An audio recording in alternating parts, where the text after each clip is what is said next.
Hello everyone, good evening all of you. तो चलिए आज हम लोग अपना प्रैक्टिस सेट नंबर 30 देखेंगे। और सबसे बड़ी बात, आज हम लोग इतिहास में जो दिल्ली सल्तनत है उसको कंप्लीट करेंगे। साथ में उस एक सिंगल चैप्टर से जितने भी प्रीवियस ईयर में क्वेश्चंस पूछे गए हैं उसको देखेंगे। तो बहुत ही इम्पोर्टेंट आज का वीडियो होने वाला है, क्योंकि दिल्ली सल्तनत से 1 से 2 क्वेश्चन हमेशा ही बनते हैं। तो चलिए शुरू करते हैं पहले प्रश्न के साथ। और अगर आप लोग पहली बार चैनल पे आए हैं तो सब्सक्राइब ज़रूर कर लीजिए। देखिए आज का जो हमारा पहला प्रश्न है वो इतिहास से ही है। और सबसे बड़ी बात की प्रीवियस ईयर में पूछा गया है। आपसे क्या पूछ रहे हैं यहाँ पे, कह रहे हैं तवारीख के बारे में आपको निम्नलिखित कथनों पर विचार करना है और फिर सही उत्तर का चुनाव करना है। ठीक है, तो यद्यपि हमने पहले भी तवारीख के बारे में बताया है, लेकिन चूंकि प्रीवियस ईयर है और साथ में आज हम दिल्ली सल्तनत को A to Z खत्म करने वाले हैं, इस वजह से देख लीजिए। कह रहे हैं कि जो तवारीख के लेखक हैं ये नगरों में रहा करते थे, विशेषकर दिल्ली में। गांव में शायद ही कभी रहते हों। तो ये बात एकदम सही है। ठीक है, जो तवारीख यानी तारीख का ही प्लूरल फॉर्म होता है तवारीख, और इसको लिखने वाले जो लेखक थे, विद्वान थे, वो लोग नगरों में ही रहा करते थे, दिल्ली के ही आसपास। गांव में शायद ही कभी कभार रहा करते रहे होंगे। ठीक है, तो पहला वाला तो होना ही चाहिए। तो पहला जहां नहीं हो उसको पहले ही हटा दीजिए, तो कम से कम बी वाला विकल्प इसका सही उत्तर नहीं होगा। ठीक है, दूसरा देखिए, कह रहे हैं कि वे अपने इतिहास, मतलब जो उनके द्वारा इतिहास लिखा जाता था उसमें कह रहे हैं कि सुल्तानों के लिए उनसे ढेर सारे इनाम इकराम पाने की आशा से लिखते थे। तो हाँ, ये बात तो सही है। जैसे हमने देखा था प्राचीन भारत में जो वहाँ पे रहने वाले यानी कि शासक के यहाँ जो रहने वाले दरबारी कवि होते थे, वो प्रशस्ति लिखा करते थे। तो उसमें क्या करते थे, शासक की प्रशंसा करते थे, और उसका उद्देश्य क्या था, चाटुकारिता करना, जिससे जो शासक हैं वो उनको ढेर सारे मतलब कि सोना चांदी या ढेर सारी मतलब कि होता है ना संपत्ति वगैरह दें, ताकि उनका जीवन यापन बढ़िया अच्छे से होता रहे। तो सेम वही चीज़ है, बस नाम बदल गया है। अब यहाँ प्रशस्ति के बदले तवारीख नाम हो गया है, बाकी काम वही कर रहे हैं। ठीक है, दूसरा वाला भी होना ही चाहिए। तो दूसरा जहाँ ना हो उसको भी हटा दीजिए, तो ये वाला भी विकल्प उत्तर नहीं होगा। ठीक है, फिर देखिए तीसरा, देखिए कह रहे हैं कि वे शासकों को जन्म सिद्ध अधिकार और लिंग भेद पर आधारित आदर्श समाज बनाए रखने की सलाह देते थे। तो ये बात भी सही है, अर्थात तीनों के तीनों विकल्प इसमें सही हो जाएंगे। ऑप्शन डी इसका एकदम सही उत्तर है। ठीक है, फिर देखिए क्वेश्चन नंबर 2। और यहाँ आपसे क्या कह रहे हैं, कह रहे हैं कि जो मिनहाज सिराज हैं, ठीक है, उनके बारे में पूछा जा रहा है कि मिनहाज सिराज का ऐसा सोचना था कि ईश्वर ने जो आदर्श व्यवस्था बनाई है उसके अनुसार रानी का शासन इस व्यवस्था के विरुद्ध जाता है। तो हाँ, एकदम सही बात है। उसका मानना था कि जो शासक बन सकते हैं वो केवल और केवल पुरुष बन सकते हैं, महिला जो है वो कभी भी शासक बनने का काम नहीं कर सकती है। क्यों? क्योंकि ईश्वर ने जो समाज की व्यवस्था बनाई है उसमें महिलाओं को ना केवल और केवल पुरुषों के अधीन रहने के लिए बनाया गया है, कभी भी शासक बनने के लिए नहीं बनाया गया। ये मैं नहीं कह रही हूँ, ये मिनहाज सिराज का सोचना था। ठीक है, पहला विकल्प एकदम सही है। दूसरा देखिए, कह रहे हैं कि खुदा की रचना के खाते में स्त्रियों को पुरुषों के अधीन होना चाहिए। तो हाँ, ये बात भी इसके द्वारा कही गई है, यानी कि इसका उत्तर हो जाएगा पहला वाला कि कथन भी सही है, कारण भी सही है, और कारण कथन की व्याख्या भी कर रहा है, ऑप्शन ए। ठीक है, आगे देखिए, और स्पेशली आप देखिए रजिया सुल्तान के लिए इसने इस तरह की बातें कही हैं। और आज हमारे यहाँ बहुत ठंड है, तो हो सकता है हमारी जो आवाज़ है उसमें आपको थोड़ा सा कपकपी टाइप का लग रहा हो, क्योंकि ठंड बहुत ज़्यादा है सच में। देखिए यहाँ पे ना कह रहे हैं कि निम्नलिखित शब्दों को उनकी परिभाषाओं से मिलान करना है। एक साइड टर्म दिए हुए हैं, दूसरी साइड उसकी डेफिनेशन यानी परिभाषा। ठीक है, तो वैसे तो मैं जानती हूँ आप लोग इसको कर ले जाएंगे, क्योंकि हमने पहले भी करवाया हुआ है। कह रहे हैं कि एक साइड लिखा है भीतरी प्रदेश, गैरिसन शहर, बंदगां, किबला। बताइए क्या हो जाएगा इसका मिलान। पहला देखिए भीतरी प्रदेश, तो शहर के आसपास के वो इलाके जो वस्तुओं की आपूर्ति करते थे उनको भीतरी प्रदेश कहा जाता था। ठीक है, गैरिसन शहर, तो जहाँ सैनिकों का बसाव रहता था उन्हें हम गैरिसन मतलब के शहर कहते थे। किबला, मक्का की ओर की जो दिशा है, और भारत देश से कौन सी दिशा में पड़ता है, पश्चिम में। फिर देखिए बंदगां, ये हो जाएगा कि सैनिक सेवा के लिए खरीदे गए खास गुलाम। ठीक है, इन्हें बंदगां कहा जाता था। तो आप देखिए ए का हो जाएगा 3, ठीक है, ए का 3, बी का हो जाएगा 1, सी का देखिए 4, और डी का हो जाएगा 2, यानी कि 3142 इसका उत्तर होगा। और 3142 आपको कहीं दिख रहा है, 3142 ये दिख रहा है। ठीक है, 3142 ऑप्शन ए सही हो जाएगा इसका। ठीक है, फिर देखिए क्वेश्चन नंबर 4 में आपसे क्या करें कि निम्नलिखित में से कौन सा कथन ये बताता है कि मोहम्मद तुगलक के प्रशासनिक कदमों को असफल क्यों माना जाता है, बताइए।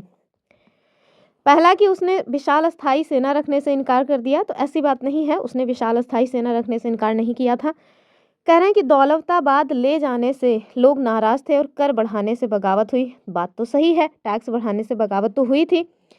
फिर देखिए, उसने विदेशी देशों के साथ व्यापार पूरी तरह बंद कर दिया, ऐसी कोई बात नहीं है। और उसने अपने सैनिकों को नगद वेतन नहीं दिया, ऐसी बात भी नहीं है। सैनिकों को नगद वेतन वगैरह दे सके इसीलिए तो बेचारे ने टैक्स को जो है बढ़ा दिया। टैक्स बढ़ाने के साथ साथ हमने देखा था कि उसने जो मतलब कि करेंसी है ना सोने चांदी वाली, उसके बदले में सांकेतिक मुद्रा को भी जारी कर दिया था।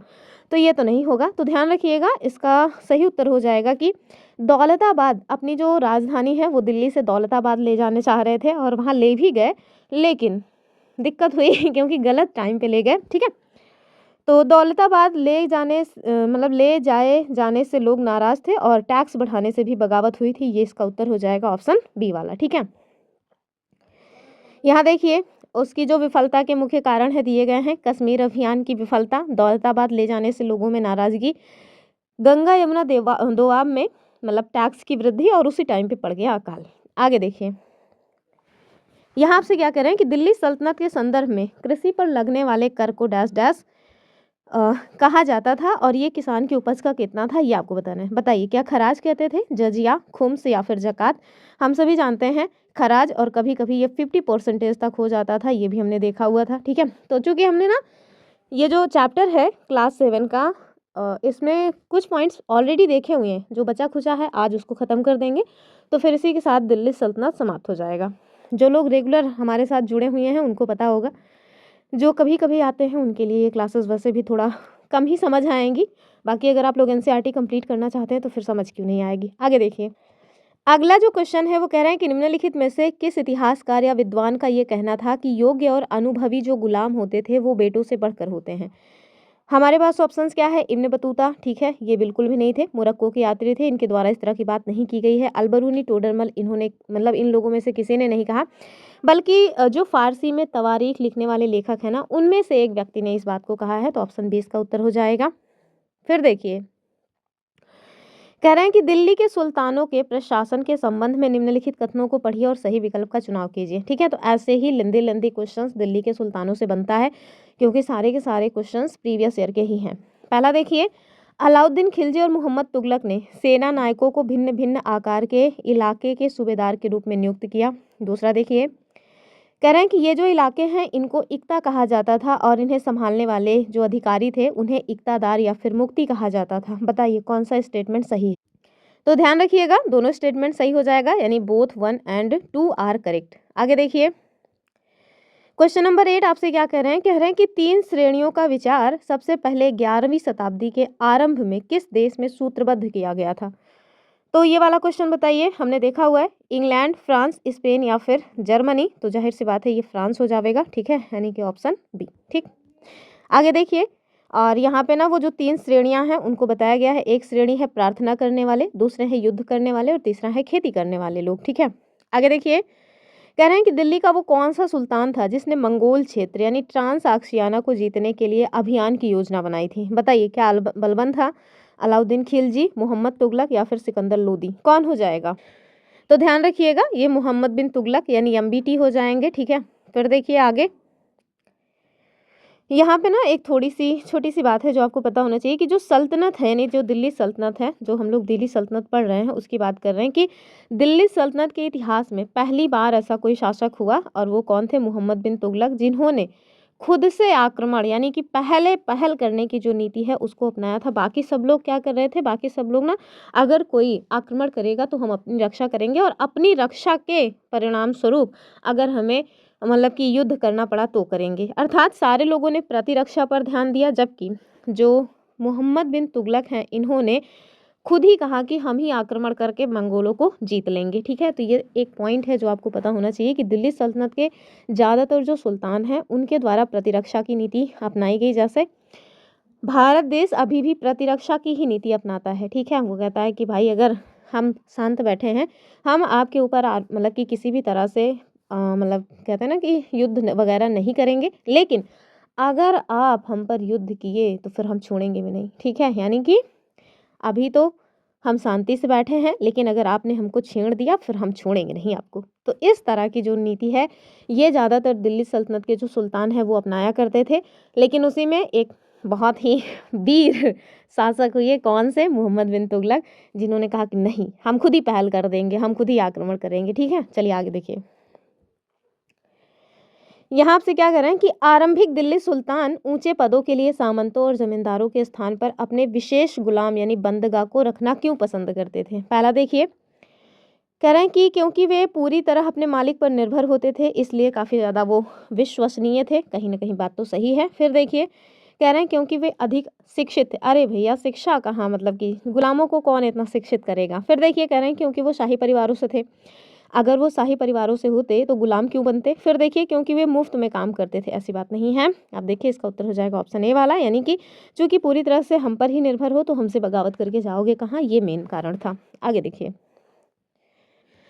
नेक्स्ट क्वेश्चन में ना कुछ काम दिए गए हैं और आपसे कह रहे हैं कि ये जो कार्य हैं इनके आधार पे आप बताइए कि कौन से शासक के द्वारा ये काम किया गया था। पहला देखिए, कह रहे हैं सीरी नामक नया गैरिसन शहर बनवाया। बताइए कौन किया था, तुगलक ने या फिर लोधी वंश के शासकों ने या फिर किसी और ने। दूसरा, सैनिकों को नगद वेतन दिया। तीसरा देखिए, दिल्ली में वस्तुओं की कीमतों पर नियंत्रण लागू किया। और हमारे पास जो शासकों के नाम है, इल्तुतमिश, अलाउद्दीन खिलजी, मोहम्मद तुगलक और फिरोज शाह तुगलक। बताइए कौन हो जाएगा इसका उत्तर। तो चाहे कुछ पता हो या ना पता हो, ये जरूर पता होना चाहिए कि जो बाजार का नियंत्रण करने का काम है वो करने का काम सर्वप्रथम अलाउद्दीन खिलजी ने किया था। तो इस वजह से इसका उत्तर आप ध्यान रखिएगा, ऑप्शन बी हो जाएगा, यानी कि अलाउद्दीन खिलजी, ठीक है। फिर देखिए, अगला जो क्वेश्चन है, कह रहे हैं कि न्याय चक्र का जो शब्द है, यानी कि न्याय चक्र जो शब्द है, इसका अर्थ क्या होता है। पहला देखिए, सुल्तान के द्वारा बनाया गया एक न्यायालय। दूसरा है कि राजा, सैनिकों और किसानों के बीच का परस्पर संबंध। तीसरा देखिए, दिल्ली के चारों ओर किला का घेरा। और चौथा क्या है, अपराधियों के लिए एक यातना उपकरण। बताइए क्या हो जाएगा इसका उत्तर।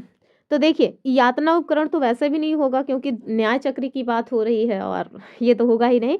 तो ध्यान रखिएगा, राजा, सैनिक और किसानों के बीच का जो परस्पर संबंध है ना, उसको कहा जाता था न्याय चक्र, यानी ऑप्शन बी। फिर देखिए, यहाँ आपसे दे दिया गया है, फक्र ए मुदब्बिर के अनुसार, ये एक व्यक्ति हैं, इनके अनुसार राजा सैनिकों के बिना नहीं रह सकते और सैनिक वेतन के बिना नहीं रह सकते और वेतन किसानों के राजस्व से आता है और यही चक्र है जो कहलाता है भैया, क्या कहलाता है, चक्र। कौन सा, न्याय चक्र, ठीक है। आगे देखिए, तो बस ये प्रीवियस ईयर कुछ क्वेश्चंस थे। अब हम देख लेते हैं जो हमारा टॉपिक बचा हुआ है दिल्ली सल्तनत का, वो, ठीक है, ताकि ये चैप्टर भी एकदम कंप्लीट हो जाए। और अगर आपको वीडियो अच्छी लगे तो लाइक करना मत भूलिएगा और हाइप भी कर दीजिएगा अगर इतनी पसंद आती है तो, ठीक है। चलिए, तो ये देखिए, ये है हमारी एनसीईआरटी, ठीक है। तो यहाँ तक हमने एनसीईआरटी कवर कर लिया था। चैप्टर 3 है हमारा ये क्लास 7 एनसीईआरटी का, ठीक है।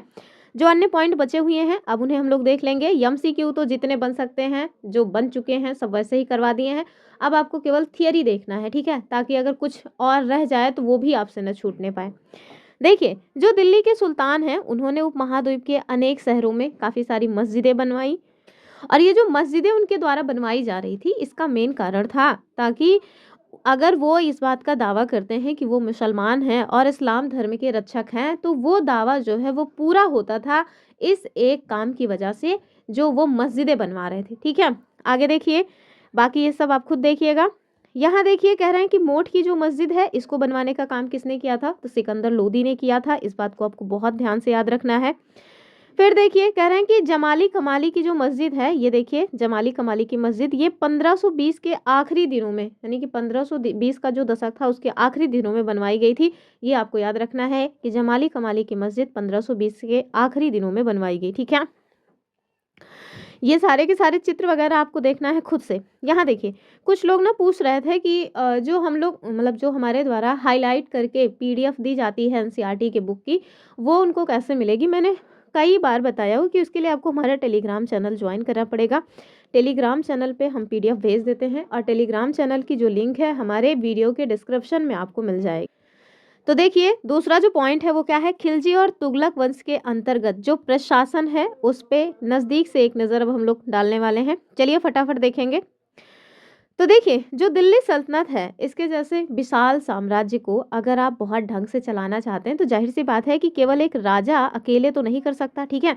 जैसे जैसे क्षेत्र का विस्तार होता है वैसे वैसे अन्य लोगों की भी आवश्यकता पड़ती है ताकि काम धंधा जो है वो ढंग से हो सके। तो वही चीज़ है, यहाँ कह रहे हैं कि दिल्ली सल्तनत जैसे विशाल साम्राज्य के समेकन के लिए विश्वसनीय सूबेदार और मतलब जो प्रशासक हैं उनकी ज़रूरत पड़ी। तो जाहिर सी बात है साम्राज्य अगर बढ़ेगा तो अन्य जो लोग हैं उनकी आवश्यकता बढ़ेगी। केवल शासक अकेले इतने बड़े साम्राज्य को रूल नहीं कर सकता, ठीक है। फिर देखिए कह रहे हैं कि दिल्ली के जो आरंभिक सुल्तान हैं विशेषकर, आप देखिए अभी जैसे आपके मन में आ सकता है कि आरंभिक सुल्तान में विशेषकर इल्तुतमिश क्यों आया। आरंभिक सुल्तान में सबसे पहला जो शासक है उसका नाम आना चाहिए था, यानी कि कुतुबुद्दीन ऐबक का। तो ध्यान रखिएगा जो कुतुबुद्दीन ऐबक है उन्होंने अपने लिए सुल्तान की जो उपाधि है वो धारण नहीं की थी। तो पहला जो सुल्तान बनता है ना वो इल्तुतमिश है, इसी वजह से सबसे पहले इसका नाम आया है, ठीक है। तो दिल्ली के आरंभिक सुल्तान विशेषकर इल्तुतमिश ये जो है ना सामंतों और जमींदारों के स्थान पर अपने विशेष गुलामों को सूबेदार नियुक्त करना अधिक पसंद करते थे। यानी कि इनका मानना था कि जो सूबेदार हैं उनको किसको बनाया जाए, जो हमारे गुलाम हैं। और गुलामों को क्यों बना रहे थे, तो वही कारण है कि गुलाम पूरी तरह से इन पर निर्भर हैं। तो गुलामों इनको एक बात से भरोसा रहता था कि ये कहाँ जाएंगे हमारे साथ बगावत करके, ठीक है।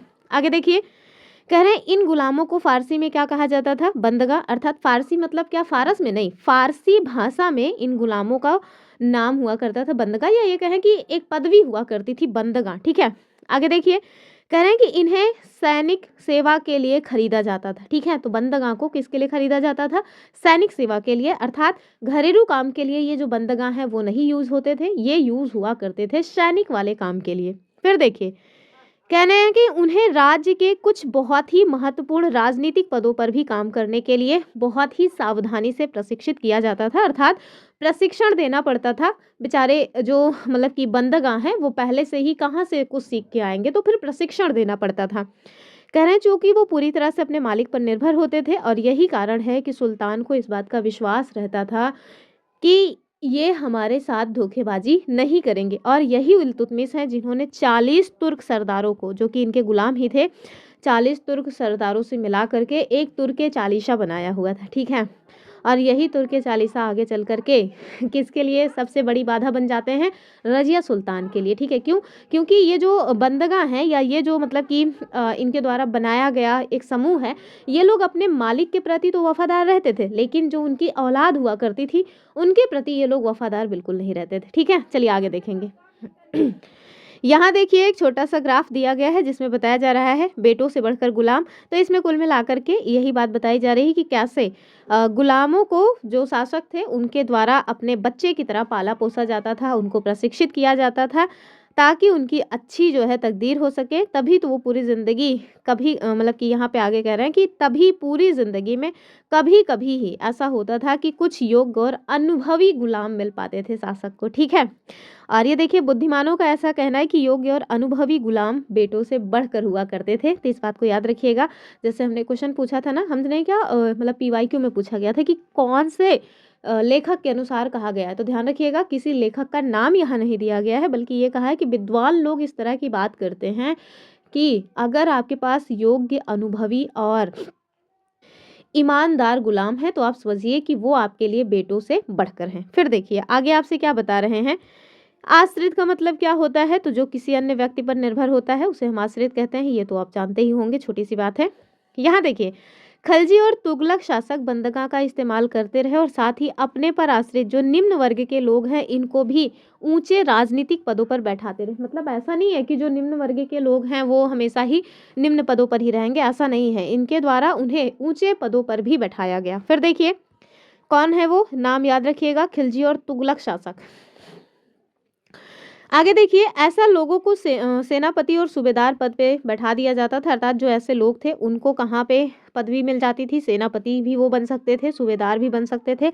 लेकिन इससे राजनीतिक अस्थिरता भी पैदा होने लगी। कैसे अस्थिरता पैदा होगी, तो यही बात है ना कि जो उच्च वर्ग के लोग रहे होंगे उन्हें बुरा लगा होगा, उन्हें लगा होगा कि अरे हमारी जो है तौहीन हो रही है, तो इस बात की वजह से। आगे देखिए कह रहे हैं गुलाम और आश्रित ये अपने मालिकों और संरक्षकों के प्रति तो काफी वफादार हुआ करते थे, मगर उनके उत्तराधिकारियों के प्रति नहीं। तो ये वही बात हुई ना जो मैं भी आपको बता रही थी कि इल्तुतमिश के द्वारा जो तुर्क चालीसा बनाया गया, वो लोग इल्तुतमिश के प्रति तो बहुत वफादार थे, लेकिन जब रजिया सुल्तान को शासक बनाया गया तो आप देखिए कि उनके लिए ना वो हमेशा ही कांटा बोया करते थे। ठीक है, क्यों? क्योंकि वो अपने शासक के प्रति यानी अपने मालिक के प्रति वफादार थे, लेकिन अपने मालिक के बच्चों के प्रति या अपने मालिक के उत्तराधिकारियों के प्रति वफादार नहीं रहते थे। ठीक है, और इसी तुर्क के चालीसा का ही एक व्यक्ति था बलबन, जो अपने आप को मतलब यहाँ पे चूंकि बहुत ज़्यादा डिटेल में नहीं दिया गया है तो हम बहुत ज़्यादा डिटेल में आपको नहीं बता रहे हैं, क्योंकि उससे ना केवल और केवल बर्डन बढ़ेगा आपको।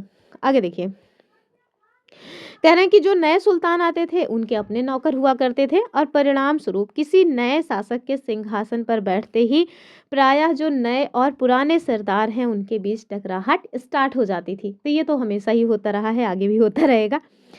फिर देखिए, कह रहे हैं कि जो सुल्तान हैं इन्होंने निचले तबके के लोगों को भी संरक्षण दिया, जिसके कारण उच्च वर्ग के कई सारे लोगों को गहरा धक्का लगा, तो जो मैं आपको बता रही थी। आगे कह रहे हैं कि और फारसी तवारीख के जो लेखक हैं ना, उन्होंने निचले खानदान के लोगों को ऊंचे पदों पर बिठाने के लिए दिल्ली के जो सुल्तान हैं उनकी आलोचना की। इवन यहाँ तक कह दिया कि इनकी जो बुद्धि है ना वो भ्रष्ट हो चुकी है। ठीक है, आगे देखिए, कह रहे हैं कि सुल्तान मोहम्मद तुगलक के अधिकारी जन, उनके बारे में देख लीजिए, जो निम्न वर्ग के लोगों को इन्होंने बनाया हुआ था अधिकारी, उसके बारे में यहाँ बता रहे हैं कि जो मोहम्मद बिन तुगलक हैं इन्होंने अजीज खुमार नामक कलाल, और कलाल कौन थे? तो जो लोग शराब पीना और शराब बेचने का काम करते थे, मतलब शराब बनाएंगे शराब बेचेंगे तो जाहिर सी बात है पियेंगे तो है ही ना। फिर देखिए, फिरोज हज्जाम, तो ये कौन है? तो हज्जाम मतलब होता ही है नाई। मनका तब्बाक नामक बावर्ची और लड्ढा तथा पीरा नामक मालियों को ऊंचे प्रशासनिक पदों पर बिठाया। ये नाम आपको याद होना चाहिए, ठीक है, वरना पता चला कि दिक्कत हो गई।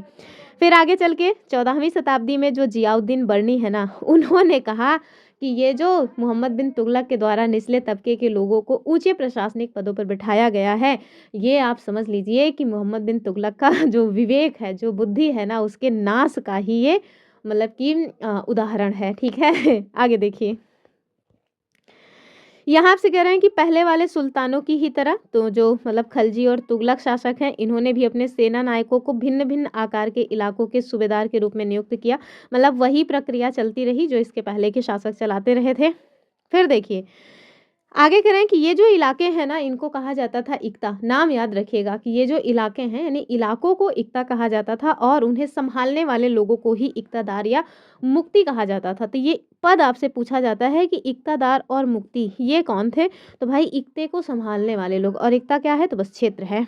आगे देखिए, जो मुक्ति है इनका फर्ज क्या था? तो जाहिर सी बात है केवल और केवल टैक्स वसूलोगे ऐसा तो है नहीं, सैनिक अभियानों का नेतृत्व भी करना पड़ेगा। ठीक है, आगे देखिए, और इसके साथ साथ अपने एकता में यानी कि जिस क्षेत्र में आपको शासक बनाया गया है वहाँ पे कानून व्यवस्था को बनाए रखना भी आप ही की जिम्मेदारी होगी, ये भी पता होना चाहिए।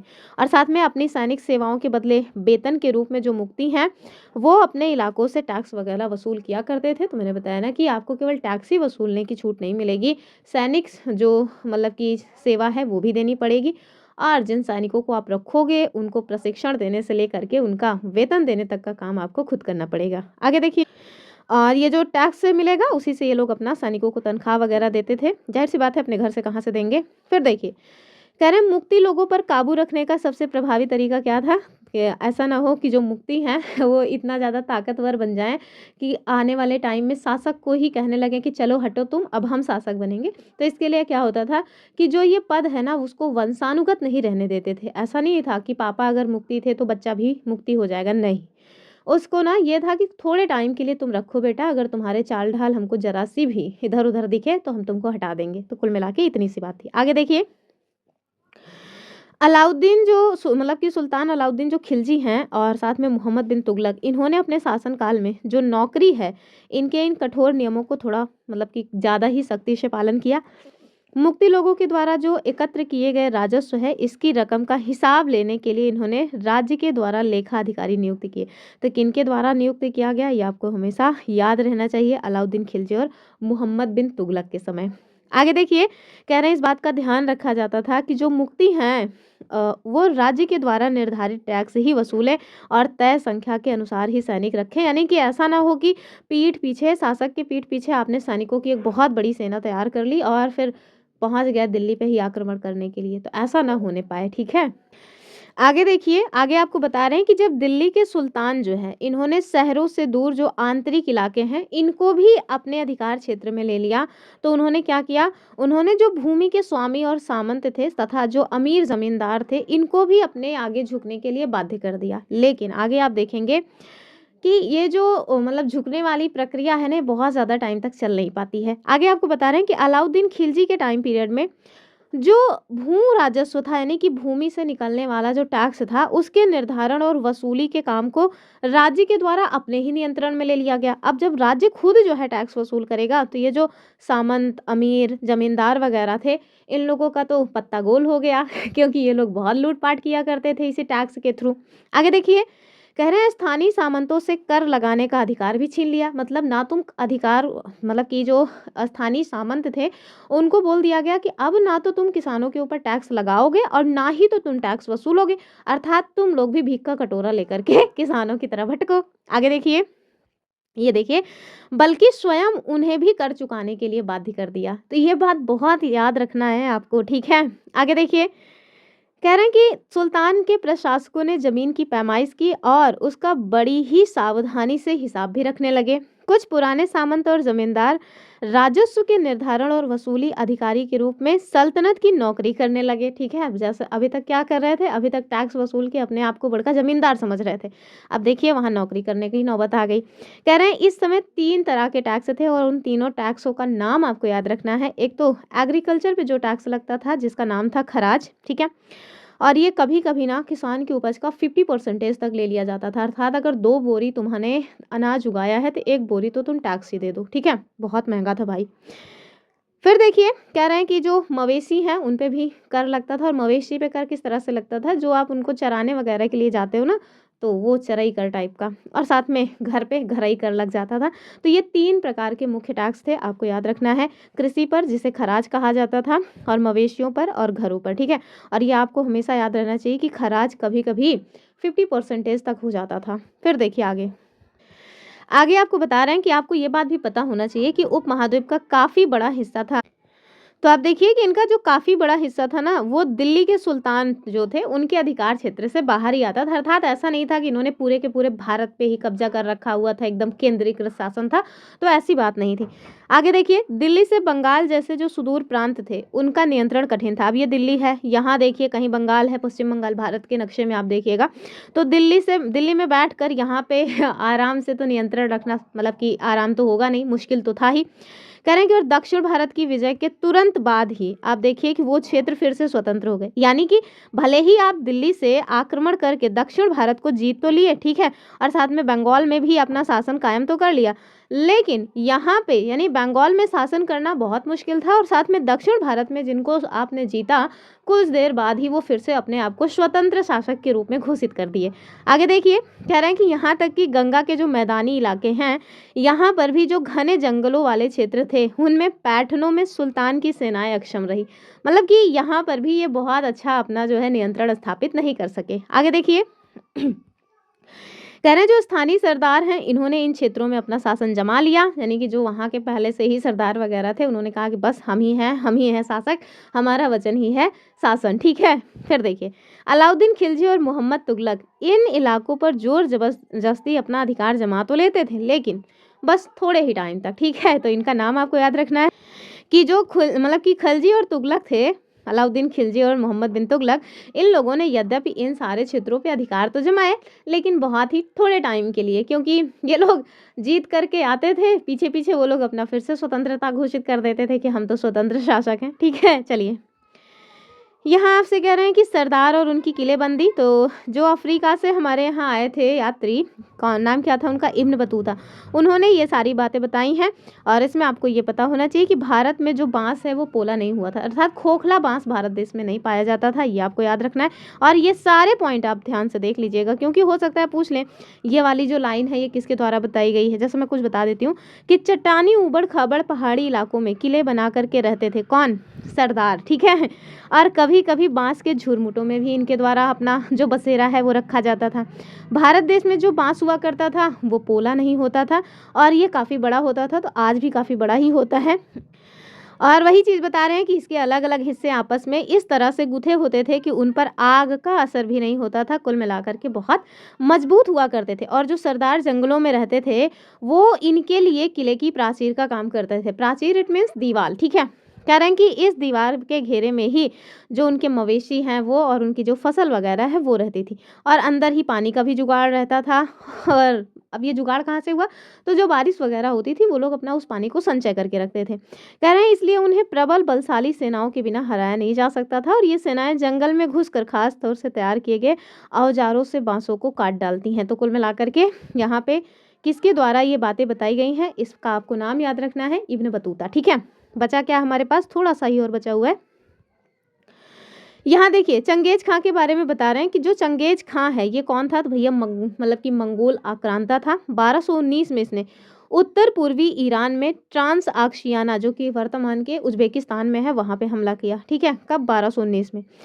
इसके तुरंत बाद ही दिल्ली सल्तनत को उसने निशाना बनाया कि चलो बहुत हुआ, 1219 में यहाँ ट्रांस आक्शियाना पे तो हमला कर दिया, अब दिल्ली सल्तनत पे धावा बोलते हैं और उसको लूटपाट करते हैं। फिर आगे देखिए, जो अलाउद्दीन खिलजी और मोहम्मद बिन तुगलक हैं, इनके शासनकाल के आरंभ में दिल्ली पर मंगोलों के जो धावे हैं ना वो बढ़ गए। मतलब कि जो अलाउद्दीन खिलजी का समय आया तब भी मंगोलों ने कई बार आक्रमण किए, और मोहम्मद बिन तुगलक के समय भी मंगोलों ने भर भर के आक्रमण किए। कह रहे हैं इससे मजबूत होकर दोनों ही सुल्तान, कौन कौन, एमबीटी और अलाउद्दीन खिलजी, इन दोनों ने ही एक विशाल अस्थाई सेना खड़ी कर ली। मजबूरी थी, अगर विशाल अस्थाई सेना नहीं खड़ी करते तो फिर जाहिर सी बात है मंगोल बहुत ही मतलब कि आक्रामक प्रवृत्ति के लोग थे, और वो लोग जिधर से जाते थे ना एकदम खून ही खून करके जाते थे। तो इस वजह से मजबूरी थी कि इनको स्थायी सेना रखना ही पड़ेगा। आगे देखिए, कह रहे हैं इतनी विशाल सेना को संभालना प्रशासन के लिए एक भारी चुनौती थी। अब जाहिर सी बात है, आप मतलब कि सेना तो रख लिए हो, लेकिन सेना को संभालना, उनका वेतन देना, उनके खान पान की व्यवस्था, हर तरह का उनका प्रशिक्षण वगैरह, ये सब करना भी तो एक मुश्किल काम होता है ना। आगे देखें, कह रहे हैं कि ये दोनों जो सुल्तान हैं कि कैसे इन्होंने इस चुनौती का सामना किया वो आपको नीचे बताया जा रहा है। यहाँ देखिए अलाउद्दीन खिलजी ने कैसे किया और मोहम्मद बिन तुगलक ने कैसे किया, दोनों का ही नाम मतलब कि बॉक्स में दिया गया है। देखिए, तो अलाउद्दीन खिलजी ने अपनी सेना को किस तरह से संभाला, यहाँ पे देखिए, कह रहे हैं कि दिल्ली पर 2 बार हमले हुए। कब, एक तो 1299 में और एक तो 1300 में, ठीक है। किसने किया होगा, तो वही मंगोल। आगे देखिए, और 1302-3 में, मतलब एक तो 1299 और 1300 के मध्य हुआ, और दूसरा 1302 में, और मतलब 1302 से 1303 के मध्य हुआ। इनका सामना करने के लिए जो अलाउद्दीन खिलजी हैं, इन्होंने विशाल अस्थाई सेना खड़ी की, ठीक है। तो खिलजी के बारे में ये भी देख रहे हैं। और इन्होंने क्या कहा, मतलब कि क्या काम किया, तो गैरिसन शहर बनवाया, और ये क्या है, तो वही जो सैनिक छावनी थे, अर्थात जहाँ पे मतलब सैनिक रहा करते थे। आगे देखिए, और क्या किया बेचारे ने, तो सैनिकों के पेट भरने की जो समस्या है, यानी कि ऐसा ना हो कि सैनिक तो हमने रख लिए लेकिन उनको पेट भर भोजन ही नहीं दे पा रहे हैं, पौष्टिक भोजन तो दूर की बात है। तो इसके लिए इन्होंने क्या किया, इन्होंने गंगा यमुना के बीच की जो भूमि है वहाँ से कर के रूप में खेती की पैदावार इकट्ठा करने का हल किया। ध्यान रखिएगा, जो मतलब कि होता है ना दोआब वाली भूमि, ठीक है। तो 2 नदियों के मध्य की जो भूमि होती है वो काफ़ी उपजाऊ होती है, और इस पर ना थोड़ा टैक्स वगैरह ज़्यादा लगाया जा सकता है। यहाँ देखिए, किसानों की पैदावार का ना 50% हिस्सा तो वो लोग टैक्स के रूप में रखने लगे, ठीक है। फिर देखिए आगे इन्होंने क्या काम किया कि इन्होंने ना इक्ता देना की जो व्यवस्था थी, यानी कि एक जगह दे देंगे वहाँ से अपना टैक्स वैक्स वसूल करना, तो उसको ख़त्म किया। कहा कि नहीं, अब हम तुमको कैश देंगे, अर्थात नगद वेतन के रूप में जो है तुमको पैसा देंगे। किसको, जो सेना को रखे हुए थे उनको, ठीक है। और ये सब अपना खुद ही देखिएगा। फिर देखिए, कह रहे हैं कि जैसे जो सैनिक है ना, अगर वो अपना जो आवश्यक यानी एसेंशियल सामान है दिल्ली के व्यापारियों से खरीदेंगे, तो उन्हें ऐसा लगता था कि कहीं व्यापारी अपनी जो चीज़ें हैं, अपना जो सामान है, उनकी कीमतें ना बढ़ा दें। तो इसके लिए उन्होंने क्या किया, कीमतों पर नियंत्रण करने की जो व्यवस्था है लागू की, और इतना सख्ती से लागू किया इस चीज़ को कि अगर ये पता चल जाए कि किसी व्यापारी ने कम तौला है, या फिर किसी ने किसी तरह की मिलावट की है, सपोज दैट किसी व्यापारी ने कुछ कम तौल दिया है, तो उसके शरीर का उतना मांस का हिस्सा काट लिया जाता था। मतलब डर जो है इतना भयानक तरीके से इसने मतलब कायम किया था। इसी वजह से इसकी जो बाजार नियंत्रण प्रणाली है वो बहुत सक्सेसफुल भी रही थी। ठीक है, अफसर जो है वो बड़ी सावधानी के से मतलब सावधानी से कीमतों का सर्वेक्षण करते रहते थे। जो व्यापारी निश्चित दरों का उल्लंघन करते थे उन्हें एकदम सख्त सजा मिलती थी। ठीक है, तो बहुत ज़्यादा ये सफल इनका कहते हैं कि बाजार नियंत्रण जो प्रणाली रही है वो थी। ठीक है, आगे देखिए। यहाँ देखिए कह रहे हैं कि जो एके यानी अलाउद्दीन खिलजी हैं, इनके प्रशासनिक कदम बहुत ज़्यादा सफल रहे और इतिहासकारों ने कीमतों में कमी और बाजार में वस्तुओं की कुशलता से आपूर्ति के लिए उसके शासनकाल की बहुत प्रशंसा की है। ठीक है, तो बाजार नियंत्रण प्रणाली बहुत सक्सेसफुल रही थी। क्यों? क्योंकि सज़ा का जो प्रावधान था ना वो काफ़ी मतलब कि ठीक ठाक था। तो ऐसा नहीं था कि सारे के सारे लोग भ्रष्ट हैं। अब जब हम लोगों के यहाँ देखिए कितनी महंगाई है राम जी। आगे देखिए, कह रहे हैं कि मंगोल आक्रमणों के खतरे का भी उसने सफलतापूर्वक सामना किया। मतलब ऐसा नहीं कि केवल बाजार नियंत्रण प्रणाली ही लागू की, नहीं नहीं, उसने मंगोलों को भी धूल चटाई। फिर देखिए तुगलक यानी कि मोहम्मद बिन तुगलक ने क्या किया, इनके बारे में भी देख लीजिए। ठंडी इतनी है कि बोलो आन निकलता है तान दांत कट कट करते रहते हैं। खैर आगे देखिए, तो मोहम्मद तुगलक ने क्या किया है फटाफट देखिए। मोहम्मद तुगलक के शासन में आप देखिए तो इसके प्रारंभिक वर्षों में सल्तनत पर हमला हुआ, यानी दिल्ली सल्तनत पर हमला हुआ। मंगोल सेना उसमें यद्यप परास्त हो गई।